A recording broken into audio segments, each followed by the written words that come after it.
नमस्कार, news capital express देख रहे हैं आप। मैं हूं आपके साथ गुंजन। बुलेटिन की शुरुआत करेंगे बड़ी खबर के साथ। ईएसबी में लंबित परीक्षा परिणाम एवं भर्ती कैलेंडर 200 जारी करने व्यापम को सौंपा ज्ञापन। बता दें आपको कि एडवोकेट दिनेश चौहान के नेतृत्व में सैकड़ों बेरोजगार युवाओं ने अपनी 5 सूत्रीय मांगों को लेकर व्यापम अधिकारी को ज्ञापन सौंपा है। वह मांग की है कि ईएसबी के सभी परीक्षा परिणाम जल्द जारी किए जाए।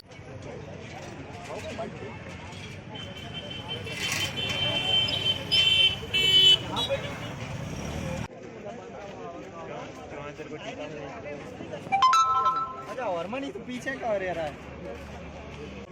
आप देख रहे हैं आपका नाम बहुत बिल्कुल निष्पक्ष तरीके से सब काम कर रहा है। आप लोगों के लिए डेडिकेटेड है। बिल्कुल सर, बिल्कुल आप लोगों के लिए बिल्कुल सर। जब चुनाव आते हैं ना तो भर भर के वैकेंसी देंगे, 3-3 4 इकट्ठी। ना बच्चा समझ पाता हम दें क्या और क्या छोड़े। और जब 4 साल तक सूखा बैठा रहेगा तो ये तरीका हम बदलना चाहते हैं। हम चाहते हैं कि पहले साल से ही वैकेंसी दो, हर साल वैकेंसी दो। हम नहीं चाहते कि 5वें साल जब आएगा ना चुनाव का तब लॉलीपॉप दे दिया, कोई वैकेंसी निकाल दी। ये नहीं चाहते हम, इसलिए हम आए हैं आज। आपके साथ जो व्यक्ति खड़ा है, मौजूद है यहाँ पे, ये व्यक्ति वो है जो 365 दिन 365 रात बराबर संघर्ष करता है युवाओं के लिए, सड़क से लेकर कोर्ट तक। बिल्कुल ये संघर्ष करता है उन लोग युवाओं के लिए जो अपने आप को हिम्मत हार चुके होते हैं, उनको जागृति करता है। जी आज इतनी जल्दी जगा दिया है कि अभी सरकार नहीं जागी है और आप तो जग के आ गए यहाँ तक। सरकार जागी, सरकार की पार्टी तो वही है ना, मंत्रिमंडल बन चुका है। उसमें से ज्यादातर बैकलॉग की पोस्ट है जी। तो सर 5 साल से जो तैयारी कर रहे हैं, जिनकी ओवर एज हो रही है, और फिर भर्ती भी निकाली तो बैकलॉग वाली निकाली। तो सर यूआर वाले, ओबीसी ये जो जितने लोग भी हैं, ये SC की तो ज्यादा पोस्ट मैम, ये सरकार बनी है, ये सरकार महिलाओं के लिए बनी है, सरकार युवाओं के लिए बनी है। सर उसमें भी आरक्षण लगाते हैं। तो सर करके यूआर वाले कहाँ बैठ जाएंगे? जाएंगे घर में सर। फिर बैठ जाएंगे। सरकार की जो रास्ता देखते वही रहेंगे तो। तो हम बैठ जाएंगे इतनी सही अब सर आपका अगला कदम क्या है सर? लाडली ऐसा हो रहा है। 5 साल में वैकेंसी निकालते हैं। हम चाहते हैं 5 साल में ना निकले, हर साल कैलेंडर जारी और हर साल सर आपने क्या दिया है? उस आश्वासन से कितना संतुष्ट हैं आप लोग? सर क्या आश्वासन दिया है सर? पटवारी के समय भी आश्वासन दिया गया था कि न्याय होगा। सर क्या न्याय हुआ सर?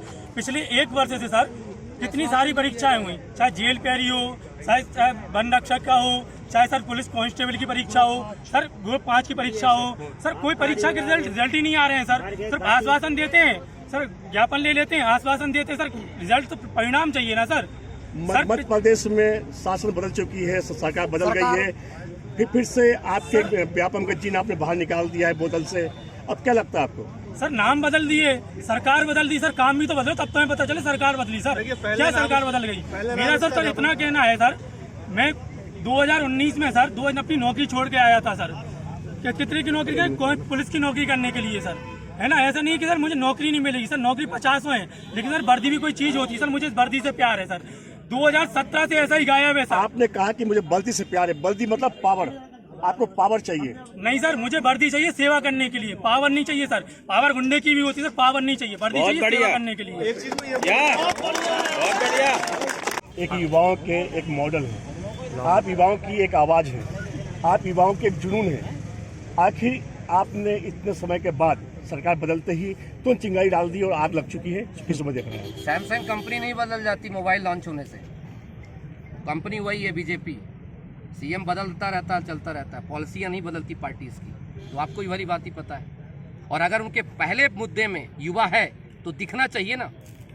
नए मुख्यमंत्री जी बनते हैं और पहला लेटर युवाओं के लिए होना चाहिए ना। उनको क्या नहीं पता क्या चीज़ है? क्या वो युवा नहीं है? क्या उनके क्षेत्र में युवा नहीं है? क्या उनकी पार्टी पीछे झंडा लेके युवा नहीं चलता है? क्या उनको युवा का विकास नहीं दिखता है? क्या सिर्फ विनाश दिखता है उनका? व्यापम जो एक रिस्पॉन्सिबल बॉडी है, जो पिछले सांप की गुट्टी बना के बैठा हुआ है, क्या उसके समझ नहीं आता कि मुझे एग्जाम के रिजल्ट को जारी करना है? बहुत सारे बच्चे ओवरेज हो रहे हैं। तो ये इसलिए नहीं कि नई सरकार बीच में क्या था, आचार संहिता लगी थी, हम कुछ करते तो यही पुलिस वाले बेचारे बच्चों को दमला लेती। अब पुलिस वालों का तो एक ही चीज है, सरकार जब डरती है पुलिस को आगे करती है। उनको तो क्या है, एक बैरियर को खड़ा कर देना है। और युवा जो चाहता है कि कोई अनुशासनहीनता नहीं करना चाहता, बहुत पढ़ा लिखा युवा है, इनसे कम पढ़े लिखे युवाओं को हमने आज मंत्रिमंडल में देखा है। ये तो बहुत पढ़ा लिखा अभी है। आपने आरोप लगा दिया पुलिस पे, पुलिस आपके लिए है, एक मिनट शांत रहिए। हाँ, पूछे। पुलिस आपके लिए है, पुलिस आप में से है। पुलिस से जो है हमेशा ये सोचती है कि जनता का अहित न हो। आरोप तो आप लगा रहे हैं पुलिस पर, मैं नहीं लगा रहा। मेरे पास तो पुलिस कमिश्नर साहब का लेटर पड़ा हुआ है, कल ही जाके हमने पावती लेकर के आए वहाँ से कि साहब हम तो जा रहे हैं, खड़े कर ही दीजिएगा कुछ जवान हमारी सुरक्षा के लिए। हम ये कहना चाह रहे हैं कि बच्चों को डराने के लिए एक बैरियर खड़ी कर दी जाती है। आज हम जनप्रतिनिधियों से मिलने जाते हैं तो कौन बैरियर में खड़ा हो जाता है बताइए? क्या किसी जनप्रतिनिधि से मिल पा रहे हैं प्रॉपर तरीके से? सर ये जो देखिए 3 मुद्दे हमारे सबसे बड़ी बातें। 2024 का कैलेंडर को पहले जारी करवाइए, ये हमने आज व्यापम को बोला।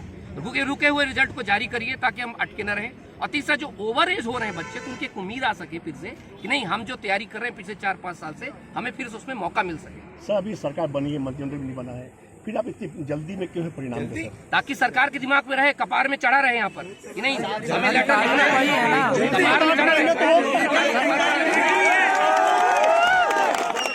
भोपाल से खबर है जहां पर अपने जन्मदिन पर मंत्री विश्वास कैलाश सारंग ने नई पहल की शुरुआत की है। मंत्री सारंग अपना जन्मदिन नहीं मनाएंगे, केवल वर्चुअली जन्मदिन मनाकर सोशल मीडिया प्लेटफॉर्म पर ही शुभकामनाएं स्वीकार करेंगे। मंत्री सारंग ने जन्मदिन पर शुभ चिंतकों से होर्डिंग न लगाने की अपील की है। होर्डिंग लगाने और गुलदस्ते लाने की बजाय जरूरतमंद बच्चों को किताबें और स्टेशनरी दिलाने की अपील की है। अपने सोशल मीडिया प्लेटफॉर्म पर शुभकामनाओं का जवाब भी देंगे। सर्दी के मौसम के मद्देनजर अपने जन्मदिन पर जरूरतमंदों को कंबल बांटने की अपील की है। 29 दिसंबर को मंत्री सारंग का जन्मदिन है। पिछले 2 साल से ये जन्मदिन नहीं मना रहे हैं। वहीं मंत्री सारंग ने अपने जन्मदिन पर भोपाल से बाहर रहेंगे। जो निर्णय लिया सबके सामने। चलिए धन्यवाद भैया, सबको धन्यवाद। कर लें क्या यूं?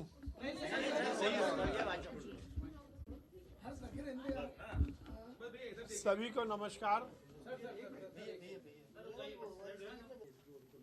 वो तो मुख्यमंत्री ले लिया।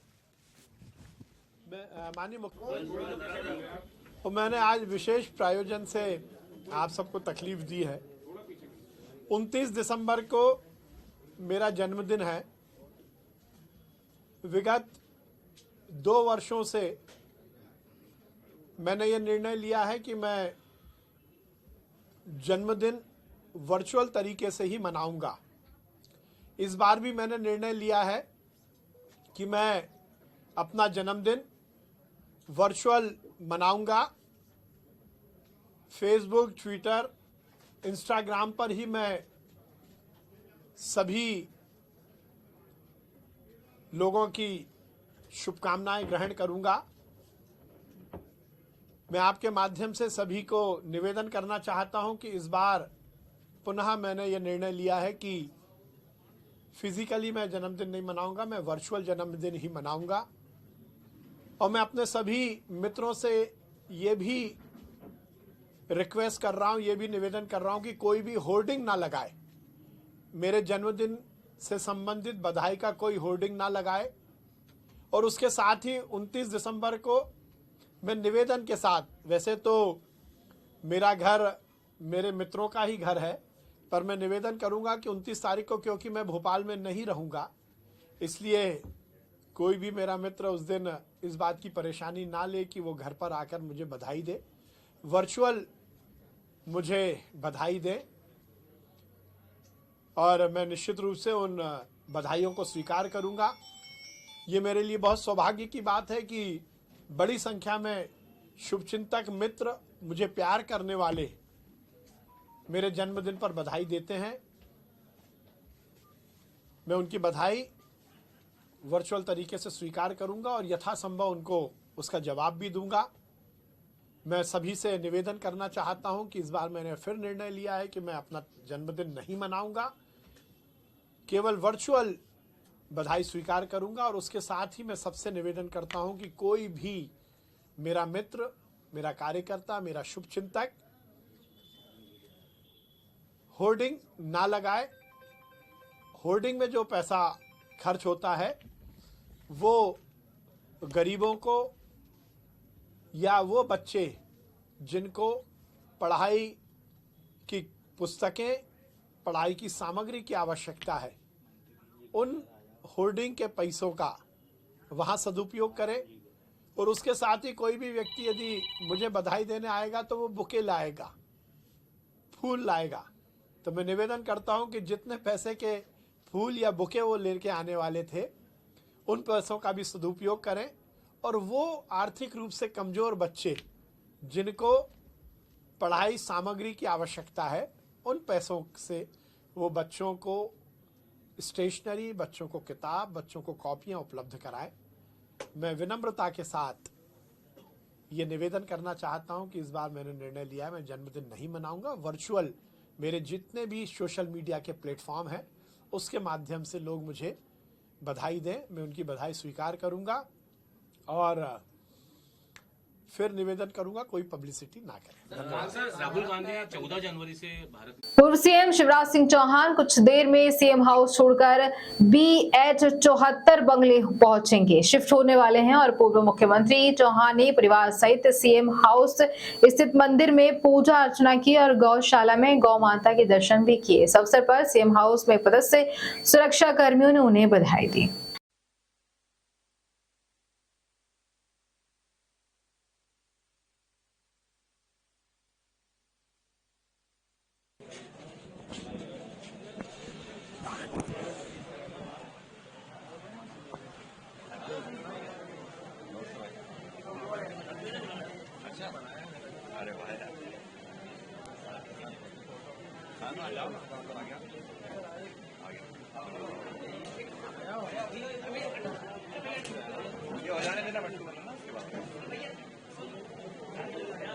देखिए, दो ही संकल्प, एक भारतीय जनता पार्टी का कार्यकर्ता हूं, विधायक हूं, तो विधायक के नाते न केवल क्षेत्र बल्कि पूरे प्रदेश की जनता की जो सेवा हो सकती है विधानसभा के माध्यम से वो करेंगे, और भारतीय जनता पार्टी कार्यकर्ता के नाते जो काम देगी उस काम को पूरा करूंगा।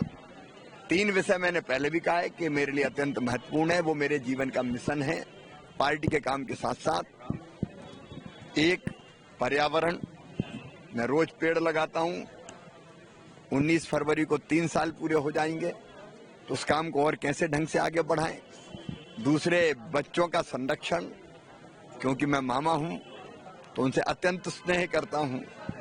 और तीसरा, बहन और बेटियों का सशक्तिकरण। ये केवल मुख्यमंत्री रहते हुए नहीं किया, जब मैं कुछ नहीं था तब भी मैं बेटियों और बहनों के लिए काम करता था, तो वो काम भी जारी रहेंगे और पार्टी जो काम देगी वो काम। सर, नागपुर में स्टाफ मनाया जा रहा है लोकसभा चुनाव के पहले। अब इस पर मुझे कोई टिप्पणी नहीं करनी, उनका अधिकार है, नागपुर जाएं चाहे मुंबई जाएं।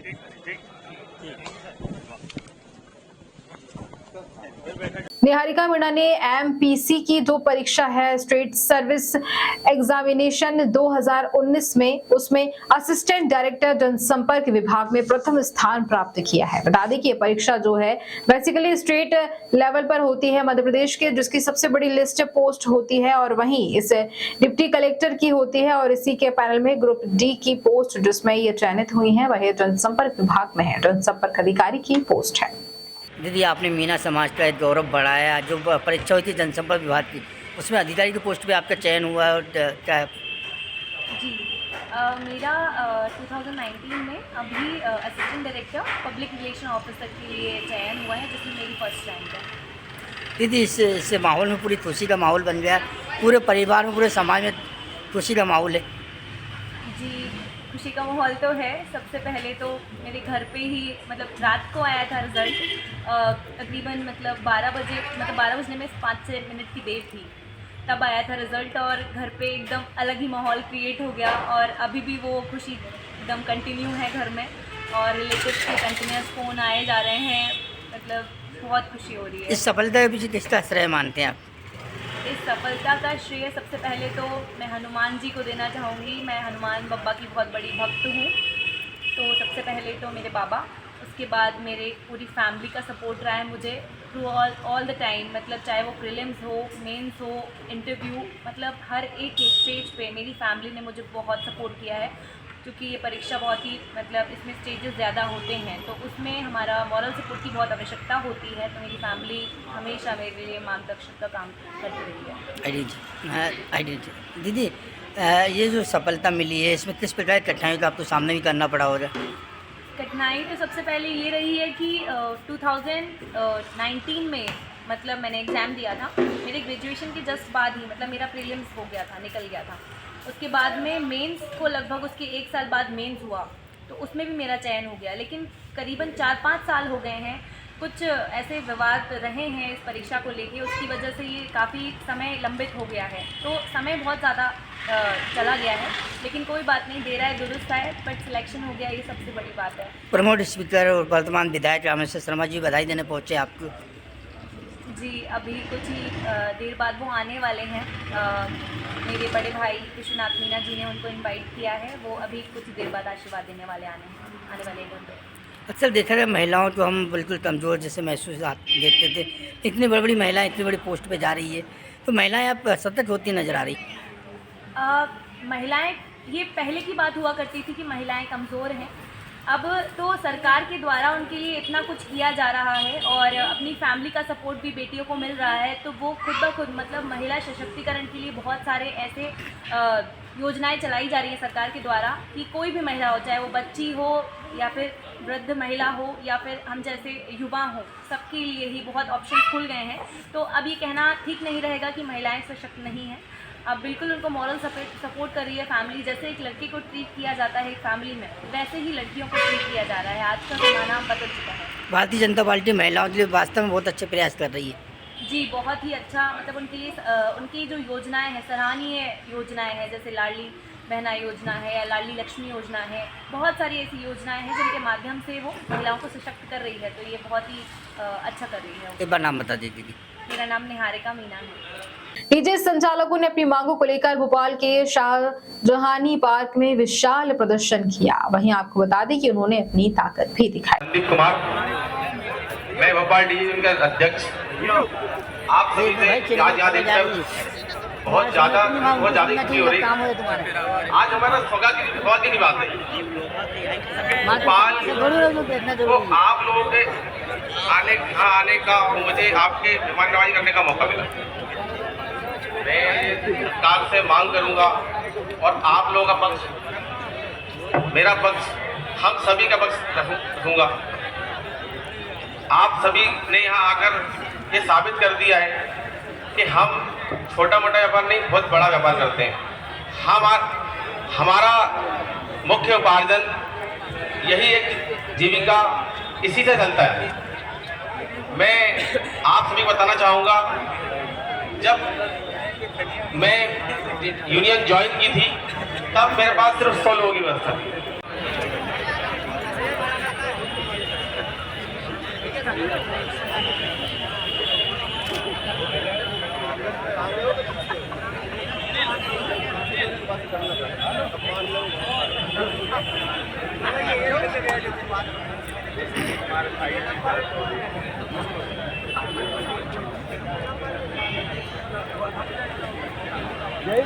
जाने दे भैया, गाड़ी मत दिया और चल रहा है।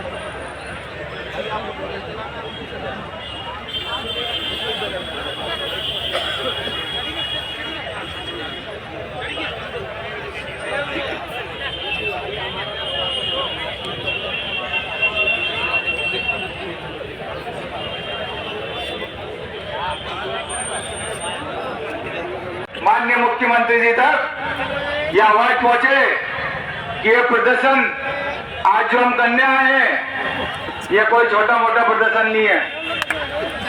ये कोई 1-2 जने का काम नहीं है दोस्तों।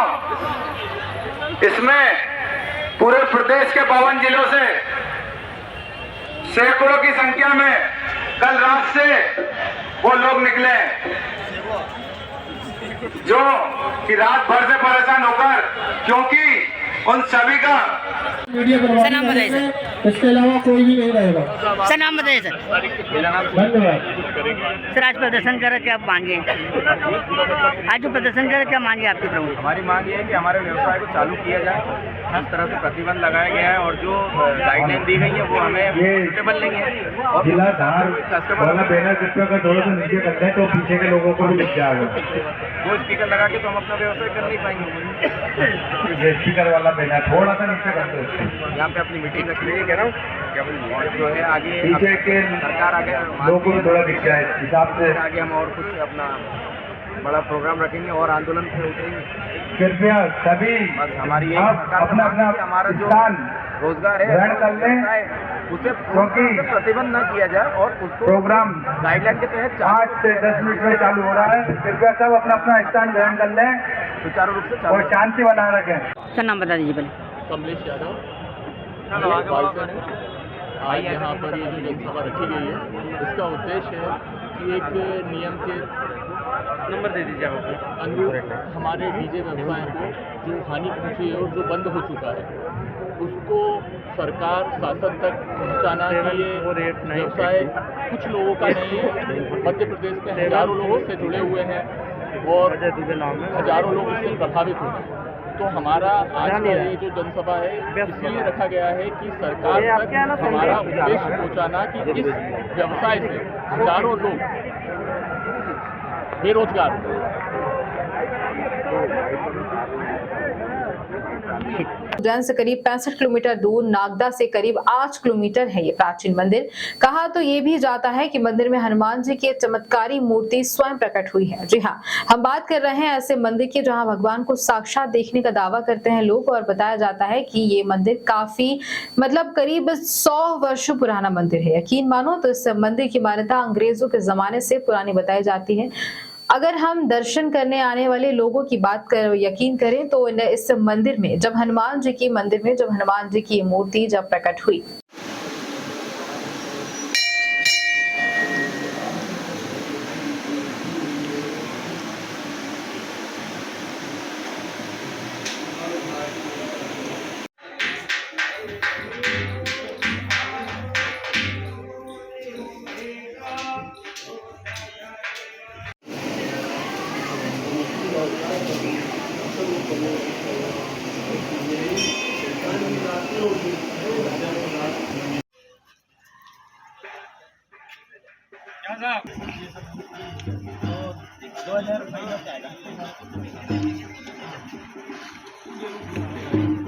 सरकार ढेलनपुर सरकार की जय।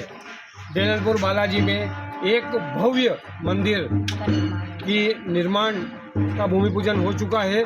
ये जो आपके सामने अभी चित्र दिख रहा है, ये भव्य मंदिर निर्माण जो सावलिया सेठ मंदिर की तर्ज पे बनाया जा रहा है। एक पूरे एरिया में महत्वपूर्ण नागदा तहसील में एक इतिहास में एक भव्य मंदिर बनाया जा रहा है। ये सावलिया सेठ की तर्ज पे बालाजी ढेलनपुर सरकार में यह मंदिर बनेगा। जय श्री राम, जय बालाजी सरकार।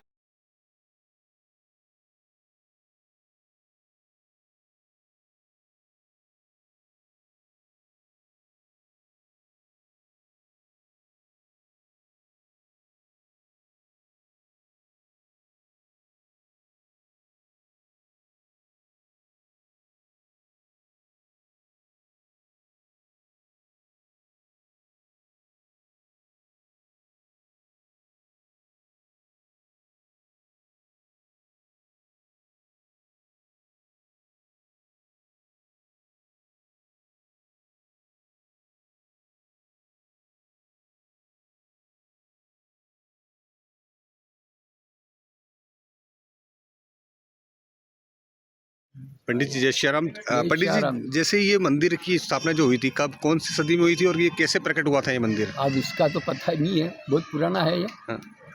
पर कोई पुराने कहानी ऐसी है कि रेलवे यहाँ चली तो रुक गई थी, तो उन लोगों ने मान ली थी कि हनुमान जी ये चालू हो जाएगी तो यहाँ कोई मंदिर बनवाएंगे। फिर तो वो चालू हो गई, सबसे चालू हो गया। छोटा सा मंदिर था और विस्तार से चालू हुआ। तो बताते कि बहुत चमत्कारी मंदिर है यहाँ पे, जो मानता जो होती है कि जो पूर्ण होता है सर, जो मानता जो मांग करके जाते हैं तो वहाँ पूर्ण। तो ये अभी कुछ श्रद्धा जो 3 शेड बनाए गए, ये श्रद्धालु की तरफ से बनाया गया? श्रद्धालु। अच्छा, तो यहाँ पे कोई यात्रा वगैरह भी आती रहती है? आते हैं, अच्छा, नागदा से आती है पैदल यात्रा। ये जो मंदिर हनुमान जी का जो मंदिर है, क्या खासियत है इसकी, क्या चमत्कार हुआ है यहाँ पे? बता आप हनुमान जी को बस याद कर। लोगों का मान्यता है कि यहाँ पर हर एक भक्तों का मनोकामना पूरा होता है। जो भी मान्यता करके जाते हैं उनके मनोकामना पूरा होते हैं। तो शनिवार मंगलवार तो विशेष दिन होता है, अक्सर आए दिन पार्टी होता रहता है। और हनुमान जी बहुत चमत्कारी है, हनुमान जी स्वयंभू हैं, ऐसे लोगों को बताते हैं। तो पंडित जी मूर्ति अपने स्वयं प्रकट हुई थी, हमने ये भी सुना है कि इसमें काफ़ी चमत्कार होते हैं कि कोई भी अगर मानता लेके आता है तो यहाँ मानता पूरी की जाती है, वो हो जाती है अपनी। हाँ, ये विशेष है कि यहाँ जो भी भक्त है, कोई किसी भी प्रकार का, शादी का हो या नौकरी का हो या किसी प्रकार के कोई घर में किसी प्रकार की कोई क्लेश हो, इसके लिए मान्यता मन्नत लेके जाते हैं तो उनका मन्नत पूरा होता है, सही काम होता है, तो लोगों का भीड़ होता है यहाँ पर। हमने तो ये भी सुना है कि भगवान ने यहाँ पे साक्षात दर्शन भी देते, कई भक्तों को दर्शन भी दिए।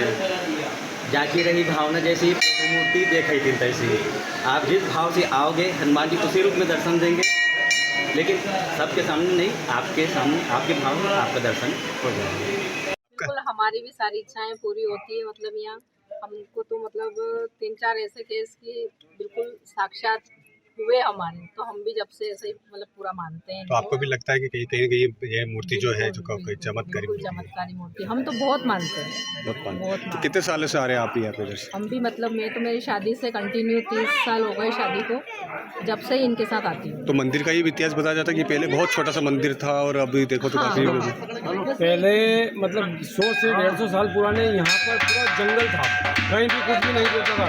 यहाँ आने में बहुत तकलीफ होती थी, लोग बहुत डरते थे। ये बहुत जंगल और वीरान जगह थी यहाँ पर। उस टाइम से हमारे एक संत भी जो महंत गोविंद दास जी भी यहाँ भी थे, वो अब शांत हो गए हैं। उनकी मूर्ति भी सामने लगी हुई है, वो भी यहाँ पे ही रहते थे और यहाँ पर बहुत चमत्कारी मूर्ति है ये। और पहले बहुत ही जंगल था, घना जंगल था और ये धीरे धीरे डेवलपमेंट होके अभी 25-30 साल से डेवलपमेंट बहुत हो गया। आप बता सकते हैं कि इस मंदिर की जो कहानी क्या है पुरानी? जो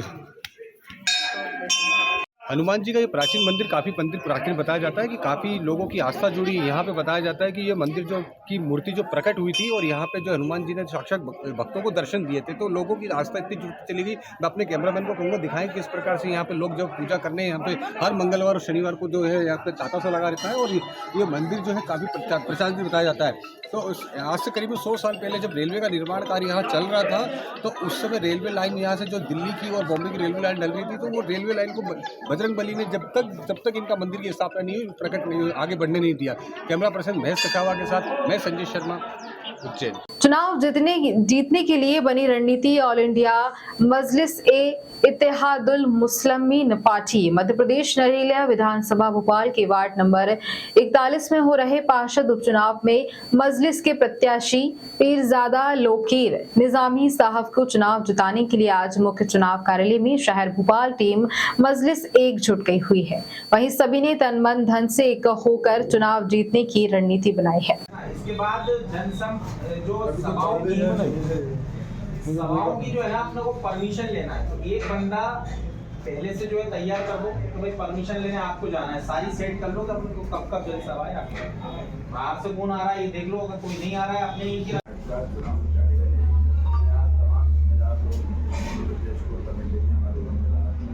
भोपाल शहर के हमारे और जो जिन लोगों ने मजलिस इत्तेहादुल मुस्लिमीन को अपने पसीने से भोपाल में सींचा है, तो तमाम हजरात यहाँ पे मौजूद हैं और उन्होंने अपने अपने मशवरों से नवाजा। बहुत सारे भाइयों की बात हुई अल्हम्दुलिल्लाह। मध्य प्रदेश कांग्रेस कमेटी के अध्यक्ष जीतू पटवारी ने आज प्रदेश कार्यालय मुख्यालय में मध्य प्रदेश कांग्रेस के विभागों प्रकोष्ठों के प्रदेश अध्यक्ष से संवाद किया। बैठक में संगठन प्रभारी राजीव सिंह, पूर्व सांसद रामेश्वर निखरा और विभागों प्रकोष्ठ के प्रभारी JP धनोपिया सहित सभी मध्य प्रदेश कांग्रेस के विभागों प्रकोष्ठ के प्रदेश अध्यक्ष सहित अन्य पदाधिकारी बैठक में उपस्थित थे।